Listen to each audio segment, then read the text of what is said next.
Hey guys, Halford here, and today I'm reviewing Pokemon Go, the mobile game that has swept the globe and caused a fandemonium that hasn't been seen since the original Pokemon games were released on Game Boy. The main difference between the old guard and the new is that, as a game, there's really not a whole lot to this one at the moment. You wander around the outside world and attempt to catch Pokemon by flinging your balls at them in a fairly simple minigame. You power them up by catching multiples of the same Pokemon and exchanging them for candies, which are used to boost your Pokemon's power or evolve it to the next form. Once you and your Pokemon are powerful enough, you can try your hand at battling gyms, and immediately get squashed by someone much more powerful than you. Like its predecessors, Pokemon Go promotes a social aspect, this time by having you drop Pokemon lures that benefit all the players in your immediate vicinity. It's astonishing to see how this has brought even the most antisocial of people together. You can find groups of people at almost every Pokéstop, catching Pokemon and making new friends while doing it, bonding over their childhood nostalgia. Because I'm a skeptical bastard, I can't see this lasting incredibly long, however. Nintendo timed this game's release to coincide with the summer break, so I'm expecting to see the amount of players take a major nosedive in the fall, when all the little chitlins are back in school and they won't be able to play the game 24/7 like they're doing now, unless they don't mind taking dodgeballs to the face for trying to catch a Weedle during phys ed class. And speaking of phys ed, there's the other quote-unquote positive aspect of the game. Holy ducknuts, the nerds are going outside, slithering from our air-conditioned lairs and hissing at the sun with contempt as we trundle around the neighborhood, exercising, sweating our balls off, some of us for the first time in eons, in order to hatch our Pokemon eggs, only to reveal another fucking Bellsprout.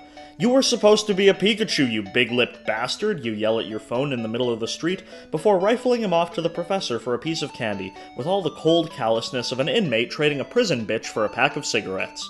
But, jailhouse economics aside, every game has its faults, the most notable for this game being issues with it freezing often and sometimes being unable to connect to the servers entirely. When you do connect, the game has the potential to drain your battery very quickly. And that whole having to be in motion almost all of the time part of the game, it may be a blessing for the player's health, but it can also be a curse for the fun factor. There is barely anything that you can do while not walking around. If it's raining or you're stuck indoors for any other reason, you're pretty much boned. Sure, you can drop the incense item, but it's only going to draw in a small handful of Pokemon to your location.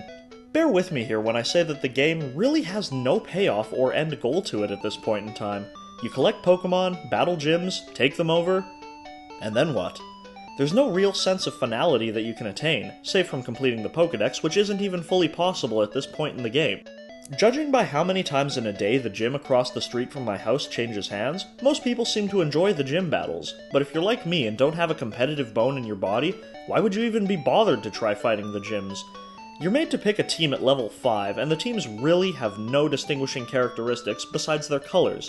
I picked my team simply based on the fact that Zapdos is the best bird out of the three.